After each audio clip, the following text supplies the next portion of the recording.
It's big, it's massive, it's fantastic. It is the biggest youth conference in Africa! Yes, TEBEBA Youth Empowerment Conference, TYEC 2022. Are you a youth between the ages of 18 to 39? Would you like to equip yourself with personal development, leadership, and monetizable skills? If yes, this conference is just for you. At the TEBEBA Youth Empowerment Conference 2022, you will have the opportunity to learn from other exceptional African youth doing exceptional things in their field. Javnyuy Joybert, Comfort Modi, Shindara Olatunji, Chioma Nana, and Emmanuel Akbe. Special guest of honor, Kemi Oyeshola. Host, Emmanuel Olatunji, the exceptional being. Date, 25th to 27th November 2022. Time, 6 p.m. daily. Guess what? It is absolutely free. So, are you ready to become an exceptional African youth? To equip yourself with the skills that will position you for global relevance? Then go ahead and register now. It is absolutely free, but registration is compulsory. To register, visit www.tebeba.com/TYEC. See you there. Dr. Javnyuy Joybert, also known as Mr. Remarkable, is a multi-international award-winning business and productivity speaker, trainer, consultant, and entrepreneur with over 11 years experience. He empowers his audience and clients, individuals, and corporate structures with deep insights, models, solutions, and crafted tools they can apply in their businesses and lives to experience peak performance. His area of expertise cuts across strategy and execution, process creation and implementation, employee essential skills, business startup and expansion, personal and team productivity, market entry and dominance, digital transformation, the future of work, and organizations of the future. Dr. Javnyuy is the CEO of Costev Group Limited, a service disruptive business with 17 employees and subsidiary operations in financial services, corporate training and consulting, skills training and recruitment services, technology and investment advisory services. He's also the founder and executive president of the Center for Entrepreneurship, Leadership and Business Management Development, CEL BMD Africa, founder and president of Peak Performance University, PPU. Dr. Javnyuy is equipped with world-class skills by global institutions. He has been recognized by Thinkers 360.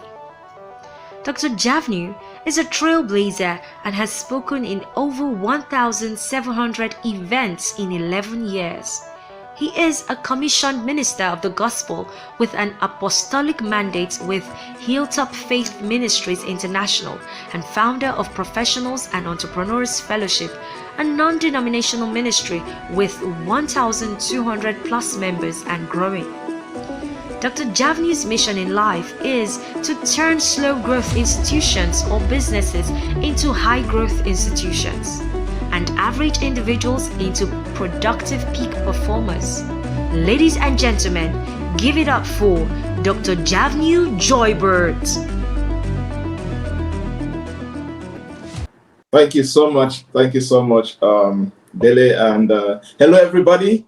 Greetings to you wherever you are following the session from. I hope that you have been having a great time. I took time yesterday and of course today to listen to some of the speakers, and I can bet you, my goodness, the team at the TEBEBA definitely we are not joking when they were selecting the team of experts and speakers and all these amazing, incredible people to bring you these insights and values in all these fields, that they are all industry captains, and of course at their very young ages. And of course, I hope that you have been inspired by all of these people, like I have been inspired personally. For me, what I've been doing is when I see any of them, I go on LinkedIn, I check them out, and I send them a request to connect with them, right? Great people connect with other great people. And that's how much I've been inspired by these people. Special appreciation to the team at TEBEBA, to Emmanuel, a good friend, for giving me the opportunity to actually share on this platform and to share some thoughts with you that can contribute to your greatness, to your exploits, and to enable you, to build something incredible for yourself, for the community, why not for the continent of Africa, which is very important for us to do. So when Emmanuel reached out to me, he said he would like me to talk on the topic 10 leadership threats every successful youth must master.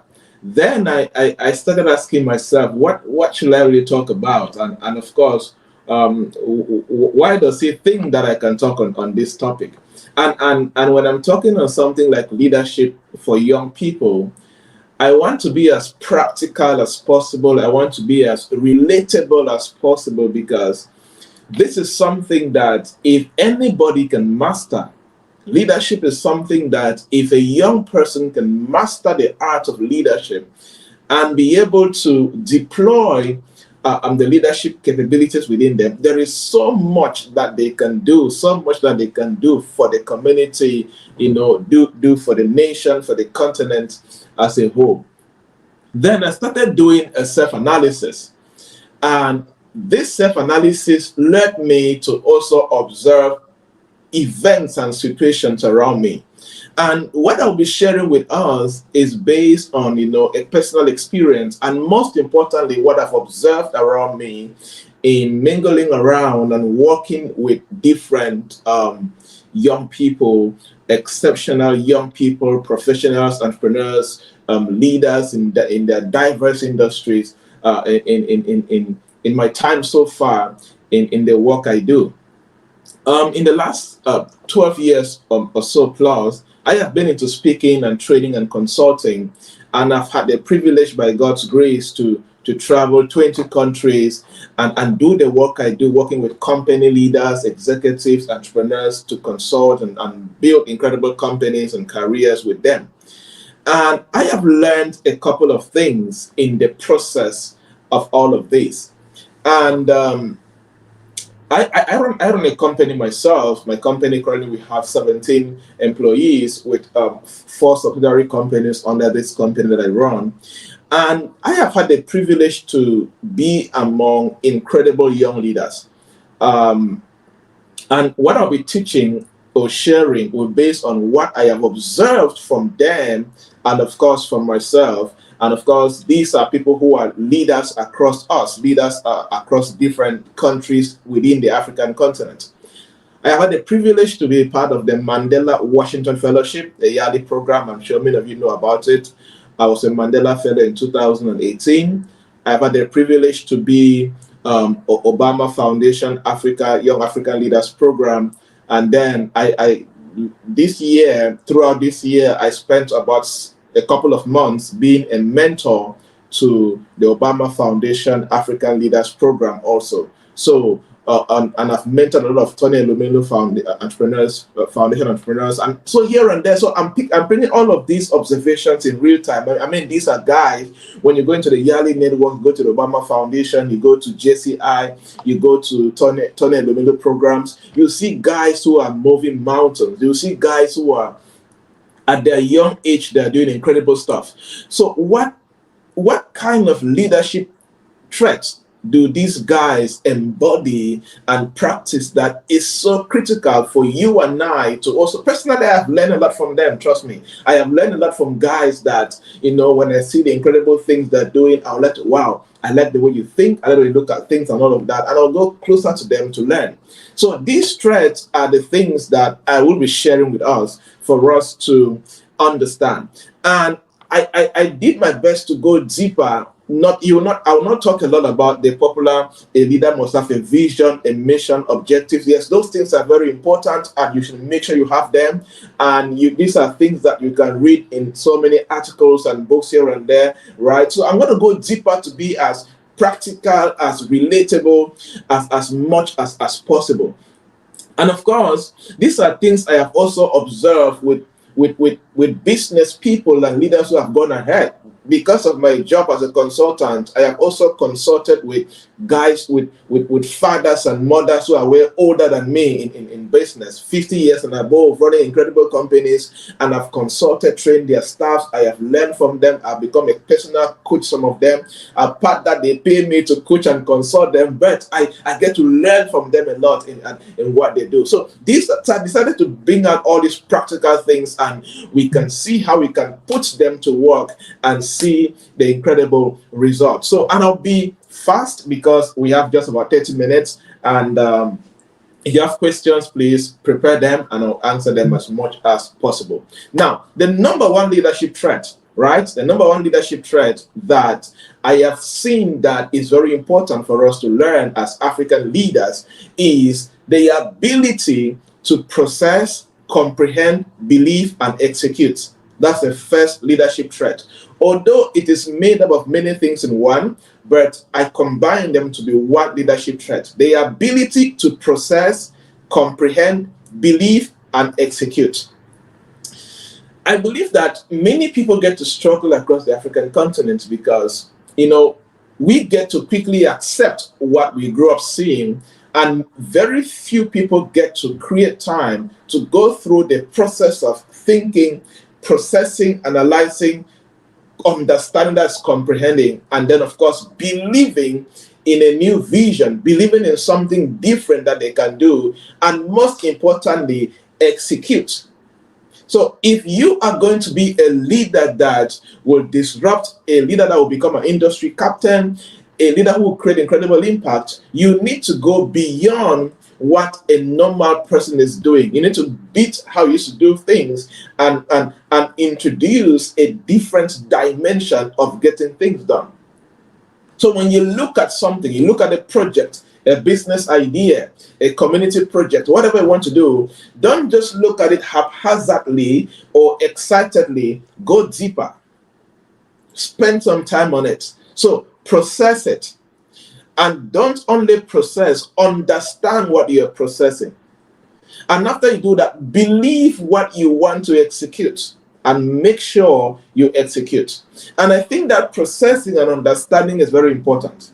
Until you are able to process and spend time to process the insights and understand or comprehend, your quality of belief and of course your the energy that you put in executing will not be that powerful, right?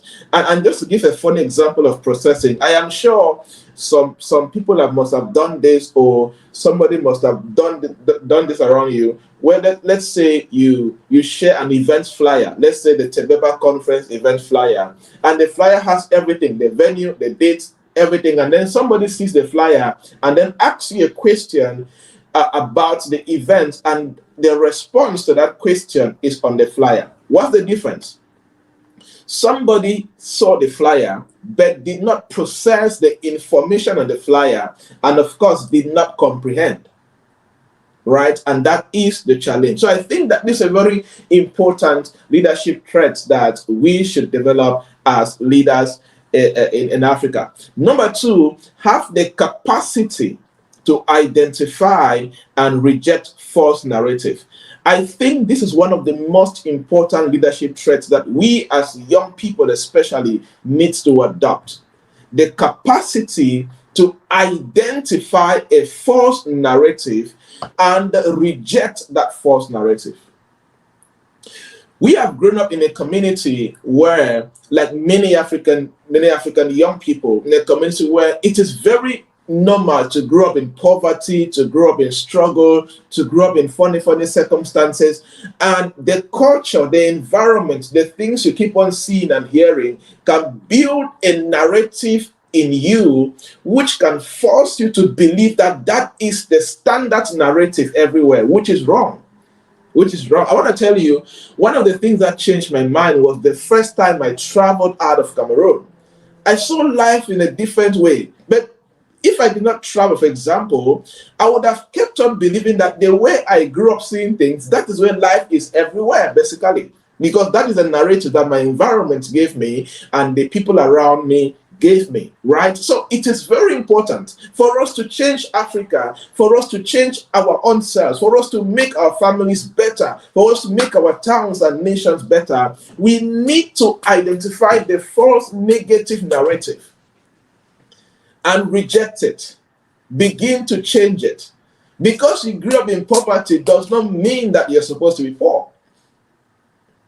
Right? Because you grew up in a particular environment does not mean that that is how you are supposed to end up. What is that false narrative that you grew up believing which is stopping you or which is affecting the quality of your focus and dedication? It is time to identify it, reject it, and begin to introduce a better narrative in your life. Right? Good. The third trait that you need to develop is the ability to question in detail what terrifies you. The ability to question in detail what terrifies you. I wrote a quote a couple of years ago, and I said that I think that the fear of failure has killed more dreams in Africa than bad governance. I am not saying we have the best governance, right? I mean, even in my country, we have terrible governance, and I'm sure like in several other African countries, right? But there are many young people that are not living life to the best of their ability because they don't have this leadership audacity. They don't have this leadership ability to question in detail what terrifies them and then take action to make sure they face what terrifies them head on. I always say that fear is a blessing and a curse. It's a blessing because it makes you alert, but it becomes a curse when you are just afraid and you run. When you see what terrifies you and you disappear, it becomes a curse. It doesn't help you. I like one of my favorite movies is Gemini by Will Smith, and that it was in that movie where Will Smith was asking the lady, I forgot her name in that movie. I think he asked her, "You are afraid?" The lady said yes, and then Will Smith said in that movie, "Fear is good because fear means that you are alert, right?" And personally, for me, I treat fear as an asset. I treat whatever terrifies me as an asset because it makes me alert and it sends me on a seeking journey to see what is making me really terrified, and I start taking actions to start sorting out that thing. For example, let us say that I am terrified of public speaking, right? And or let's say I am not terrified, but I used to be terrified like 11 years ago, right? But I have learned to conquer the stage fright. I have spoken in stages of 5,000, 10,000 people, 1,000, one human being. I've spoken almost anywhere, village churches, the biggest platforms in Dubai, US, and all of that. But before that, I used to be afraid. I used to be terrified, right? And whatever terrifies you is sponsored by something. And that's why I believe that, because a leader leads people into a future. A leader is a barrier breaker. A leader is a disruptor. A leader is, you don't take no for an answer per se. A leader is, you lead people into hope, into a future, into exploits, right? So whatever terrifies you can either be a hindrance, an obstacle, or a breakthrough. And that's why I believe that having the leadership traits, the leadership skill of carefully questioning in detail what terrifies you is a very important skill for every leader. Do you know why?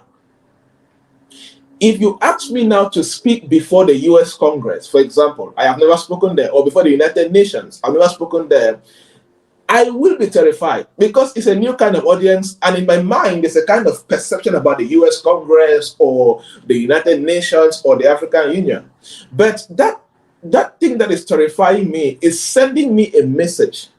Why are you terrified? Oh, maybe you're worried that you will not command the right stage presence. So what can you do about that? Okay, train in the house. Practice your speech. Right?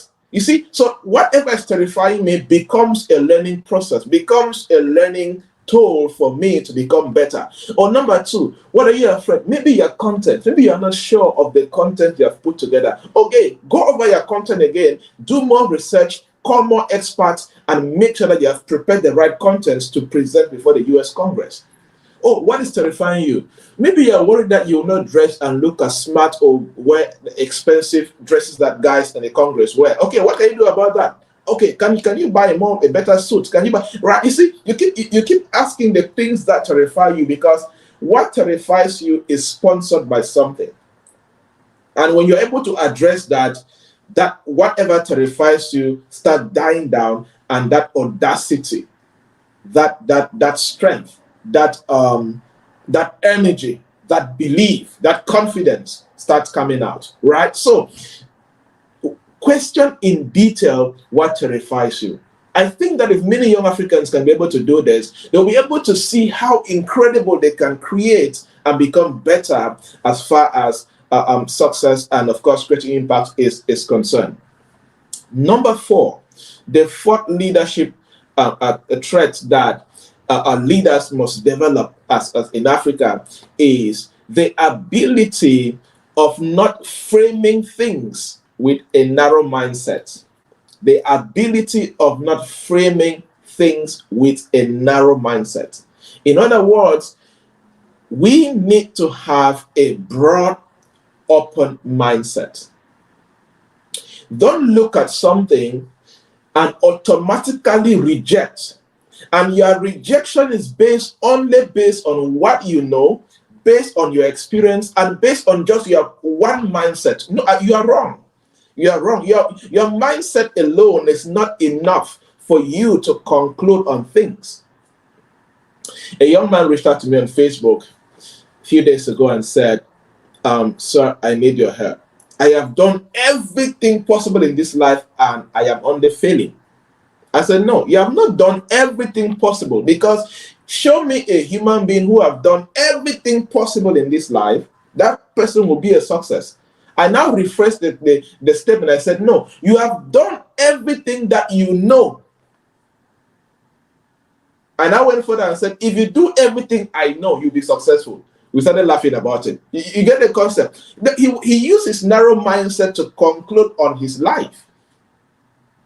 He said, I have done everything in this world to succeed and I'm a failure. No, you have not done everything in this world. You have done everything that your small mind, you know, which is not enough. And you see, that is why successful people pay a lot for coaches and consultants and trainers and all of that, right? Or people have a success mindset or a wealthy mindset.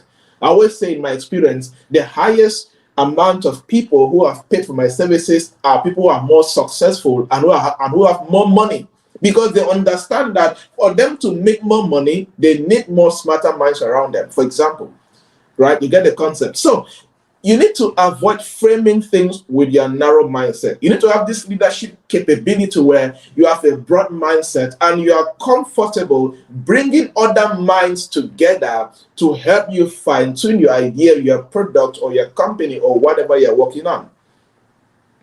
It's very important. If not, as a people, we will keep on being very limited at the things that we do.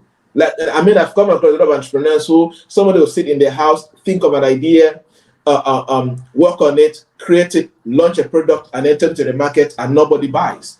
They use their narrow mindset to think of a product, create it, launch it, and market it with their one mindset. It's too narrow. You cannot use your one mindset and conclude on a market. Let's say you're in Nigeria. On a market that is almost 300 million people per se. No, it's too small. And that's where the place of research, asking questions, having focus groups, and just throwing things out there and getting people's perspective enables you as a leader to build things that can stand the test of time. Number 5, the fifth trait that I encourage leaders to be good at is the ability of using numbers. The ability to use numbers. I strongly believe that good leaders know how to use numbers. Good leaders are numerate. Good leaders know how numbers work. right? I always say in business that grammar does not build a business. It is numbers that build a business. Because you can speak good grammar doesn't mean that you're building a good business. Do you know how numbers work? Sales, marketing, profits, income, expense, all of these, it all includes, it's all about numbers. If you understand how numbers work, you'll be a very good business person, right? Of course, there are other skills that you need to know, but being numerate, be understanding the power of numbers and using numbers to your advantage is very important in leadership. It minimizes you doing things amiss. The Bible says, people don't get answers because they pray amiss, right? You don't just set a general goal. You're not going to succeed that way. But when you use numbers, it enables you to be more consistent, to be specific, to be focused, and of course to know whether you're failing or you're succeeding or you're stagnant, to understand the industry, your competitors, to understand if the impact you're creating in your community is relevant or not. Numbers, numbers, numbers. Okay, so the fit ability or the fit leadership traits that I strongly encourage for leaders to practice is to know how numbers work and take actions with numbers in mind.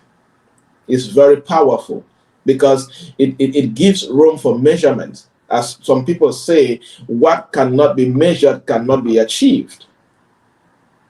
So, are you good with your numbers? Whether you're a non-profit leader, whether you're a business leader, whether you're a church leader, whether you're a youth leader, wherever you're leading, numbers are very important. Know how to use them and know how to use them in a particular way to set a higher standard for yourself and to hold yourself accountable.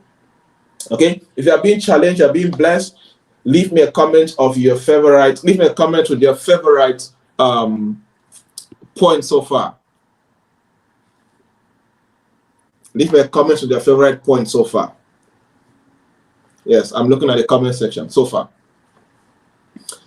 Yes, Robert says grammar does not build a business, numbers does. Know how numbers work. Yes, that is a fit point so far as leadership traits are concerned. Good. Yes, leave me more comments so that I know that you're following and you are paying attention. Good.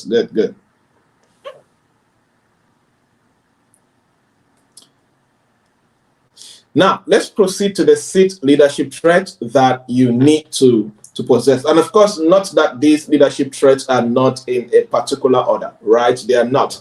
It all depends on where you are. We are not in the same leadership journey. We are not. There are some people who are still at the beginning.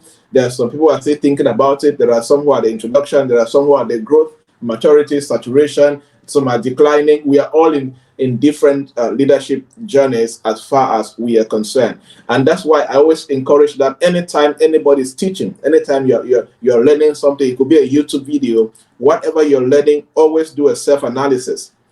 Whatever you learn that is not transforming you and you are not willing to do the deployment of knowledge, you're not going to make good use of it. And knowledge is useless when there's no growth, when there's no transformation.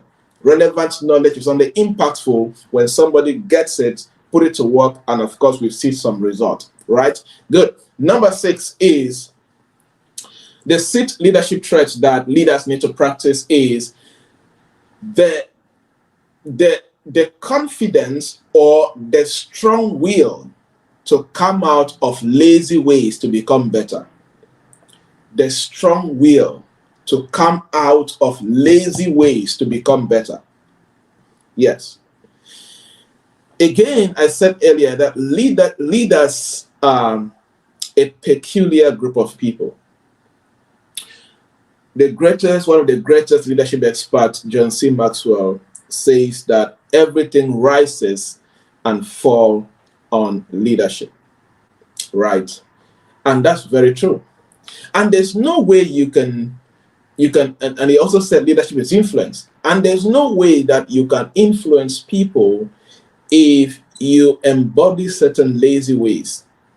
Or there's no way you can influence people when you are like every other person.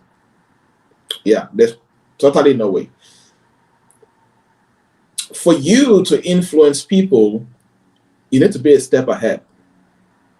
You need to always be a step ahead in the best possible way that you can.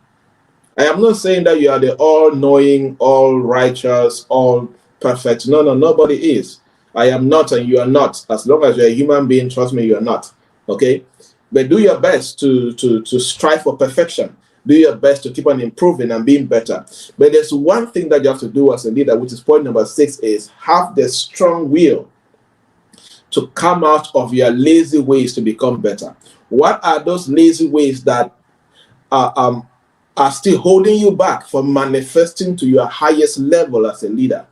What are those lazy habits that are still holding you back from performing to the highest level that you should be performing as a leader in business, career, NGO, or whatever that you do as a leader? So it is important that we should push ahead.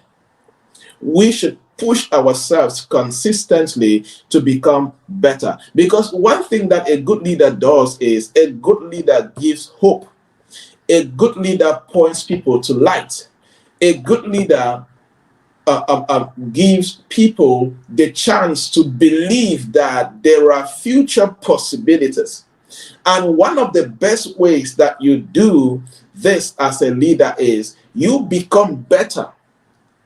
You consistently become better, and you conquer certain lazy ways and lazy habits that, enable you to become a high performer as a leader. So do things you do not want to do that can advance your life.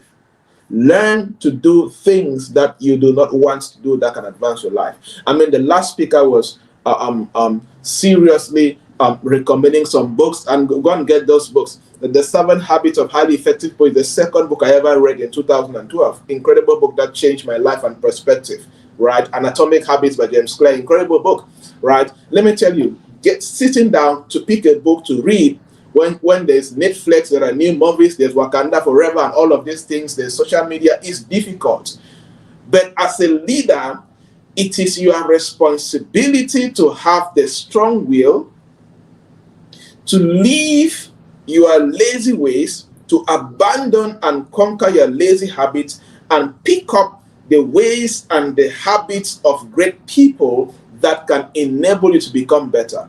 Because until you are becoming better, and that's where the place of self-leadership comes in. You cannot lead other people if you cannot lead yourself. Right?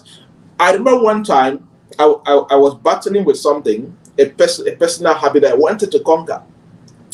And then I asked myself a question: how do you expect to lead the team of employees in the company, when you cannot lead yourself out of this? This simple question helped me to conquer that particular habit, because I put myself on the spot.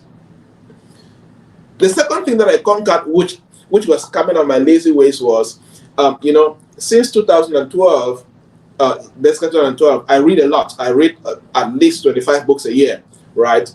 And at that time, I was trying to develop a morning routine of waking up and reading and praying and all of that, and doing meditation before the sun comes up. So I want to develop a routine where my day starts at 3 a.m. Right? So today, my day actually starts at 3 a.m. I love the morning because it's my highest productive moment. Good leaders know their highest time when they are productive. I know when I'm productive in the morning, and of course towards the evening. Within the day, I speak like this. I have meetings. I do stuff. But things that are very important, I do them very early in the morning, or of course late towards the evening. You know your highest moments when you are very productive. So I had to come out of the lazy ways of sleeping too much, right? So one morning, I now asked myself a question. I was lying in bed. I was not like when you want to wake up from bed and it's so difficult to wake up. The bed is so comfortable and all of that, and your body is more comfortable in bed, right? So, and I asked myself a simple question: the future. When I'm talking to myself, I call my name. So I said, Joybert, this future that you desire to manifest, how will too much sleep enable you or contribute to this future? Right? Please, there's a place for rest, okay? It doesn't mean that you should not rest. Learn how to rest, know how to rest. I know how to rest. My system rest, okay? But I was challenging myself to come out of the lazy ways of sleeping too much. Why should a young man go to bed at 9 p.m. and wake up at 6 a.m.? Are you serious? If you sleep like that before the end of the year, you have slept almost 4 months of your life, if you do the rough calculations, right? So learn to come out of your lazy ways. Number 7 is learn how to attack insecurities. Nothing can kill or destroy your leadership capabilities like insecurities. Learn how to attack your insecurities, especially any insecurity that is making you feel inadequate. Hear me and hear me very well. As a leader, any insecurity that makes you to feel inadequate is dangerous for you. Is dangerous for your leadership. You need to conquer that insecurity. Any insecurity that makes you feel that you are not good enough, please conquer it. It's very dangerous for your leadership. So you need to have the leadership trait of identifying your insecurities, attacking it head on, conquering it, and make sure you come out on top. Okay? Good. Because your insecurities can definitely hurt you. Number 8, the 8th trait that you need to develop as a leader is learn how to ask the questions of great men. There's something I call the questions of great men. Okay? Learn how to ask the questions of great men and women. From my experience, great men and women ask very, very good, great questions. Okay? And what are some of these great questions? Great men and women ask the following questions. What can I do? What can I do? That's a question that only a great man can ask. Only a great woman can ask. Somebody's complaining. Let's say your boss is bringing a challenge to you. Instead of joining your boss to complain, imagine you just step on and ask, boss, what can I do? Only a leader can think like that. An average person cannot ask, what can I do? Most will run away, or they will join you and murmur and complain. Right? What can I do? The second great question that a great man or a great woman should ask is, what can I start? What can I start? You may be listening to me right now and you're unemployed. What can you start? What can you start? Or there is a challenge in your community right now. Maybe you have noticed that young girls in your community keep having unwanted pregnancies. What can you start to start addressing that situation? Maybe you run a business right now and your sales have plummeted or your sales are saturated.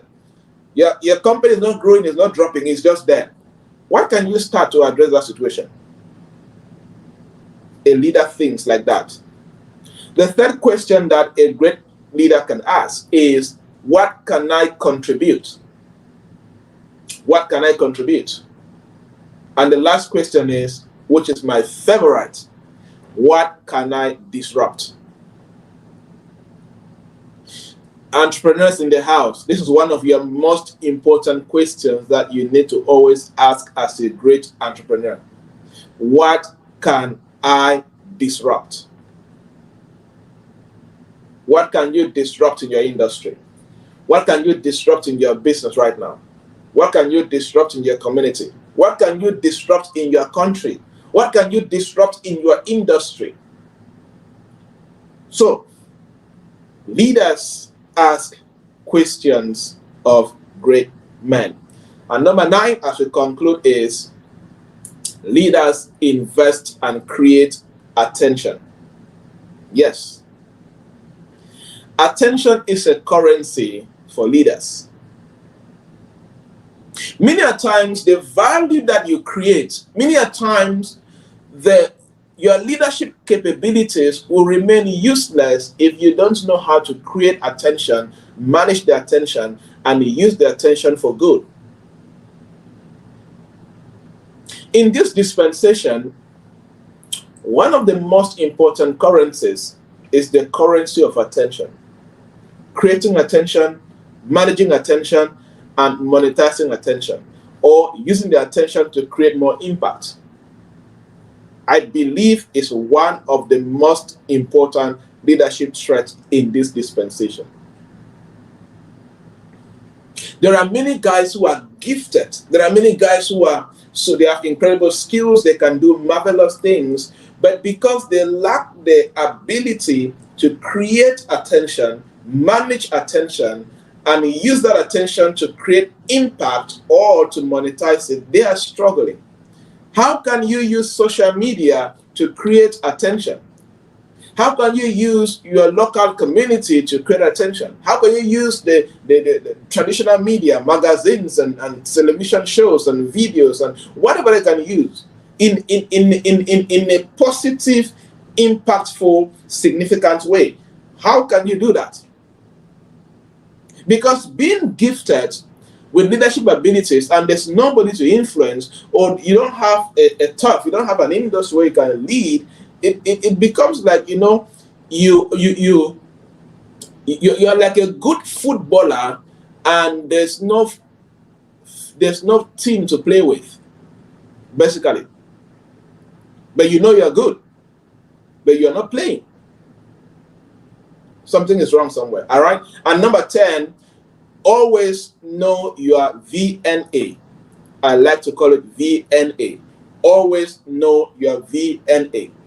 Leaders have this leadership ability or leadership trait where they always know their very next action. I call it VNA. Good leaders always know their VNA, the very next action to take.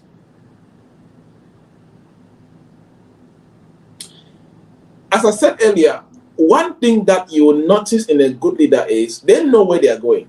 They have the vision. They know where they're taking the people. They know where they want to guide you to go. So good leaders always know their very next action. Like, for example, like right now, good leaders already have an action plan for 2023. Like as of now, I have already worked with so many of my clients who already have a draft plan for their whole year next year. They already know their very next action. I have one of my clients that he or she he already has a plan for the company till 2035. There's a very next action in play already. It doesn't mean that things will not change. Things are going to change. I mean, there are many things like in 2020 where we designed a lot of strategic documents for our clients, and COVID-19 came. Nobody anticipated. But it's better to have a plan and something comes and disrupts it and you improve on the plan than to be totally lost.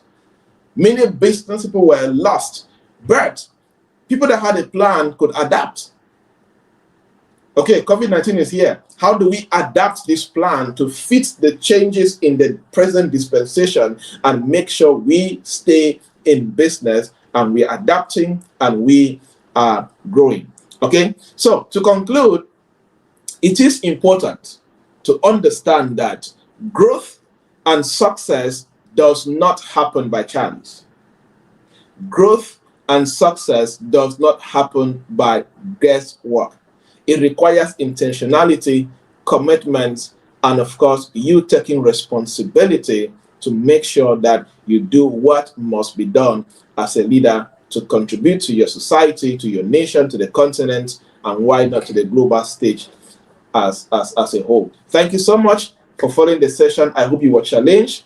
I hope you were blessed. I hope that you're going to do something different with what you have learned from my session, and of course for the rest from the other sessions that other amazing speakers must have done. Thank you again to the TEBEBA team for the privilege, and of course I return all the glory to God for the opportunity to always have to share with other people.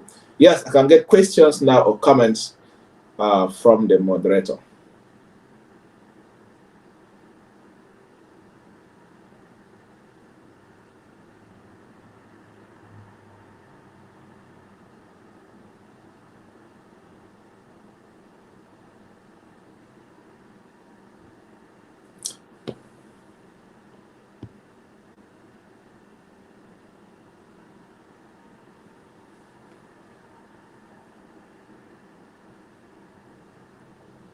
Okay.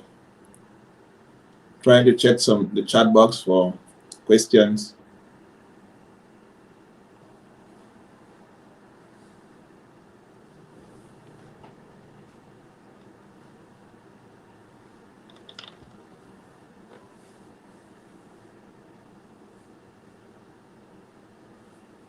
Is the moderator there?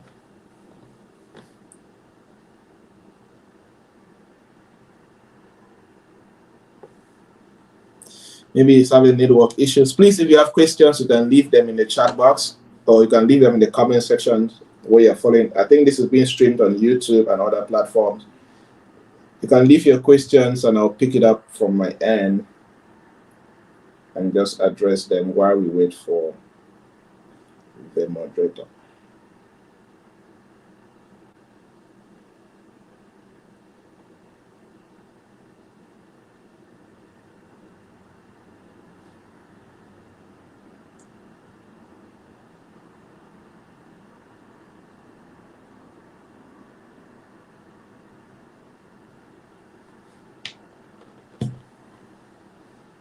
Okay, thank you to those who are commenting on Facebook. Thank you, Dorcas, for actively following. Thank you, Robert.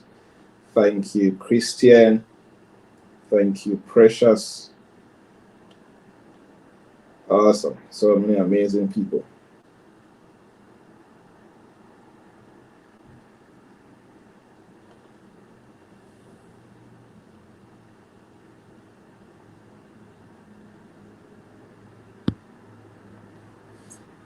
All right. It seems there are no questions, so I hope the moderator comes back.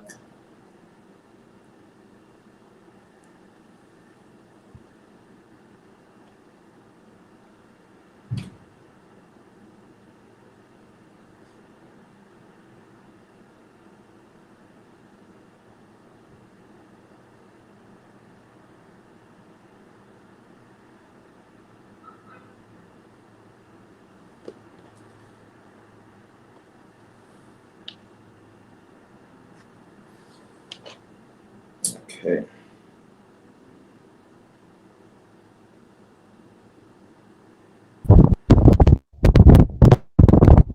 Oh, there you are.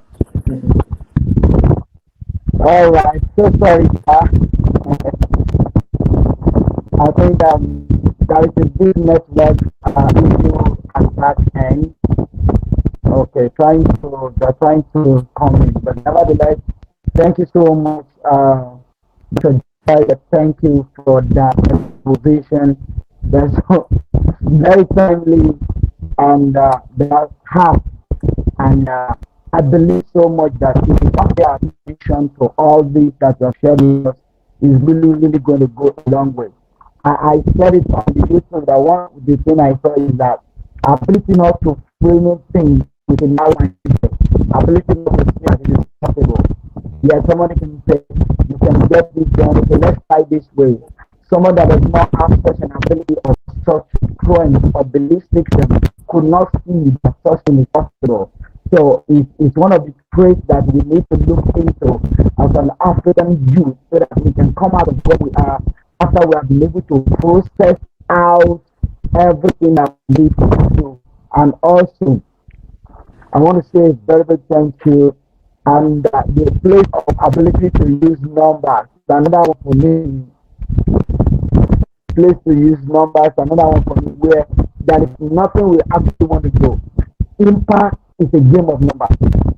Impact is a game of numbers. So business is a game of numbers. So how far we can be able to make impact in a whole lot of people is going to give us enough ability so we can start and affect the life of people at large. So that is a very, very great one. Thank you so much. Thank you so much for your opportunity. Thank you so much for your time and to be able to share with us. We always appreciate you. And let me see if there is any question. Okay, somebody is asking. Okay. Someone is just trying to create some of the things you said when we need to, what I can be strong, what I can contribute, and when I can start. So that is the place of the trade, with our time fast friend. Thank you so much. So I'll let it go, and we believe the connect with you too. Thank you so much. Thank you so much. Thank you. All right, everybody. Have a great time.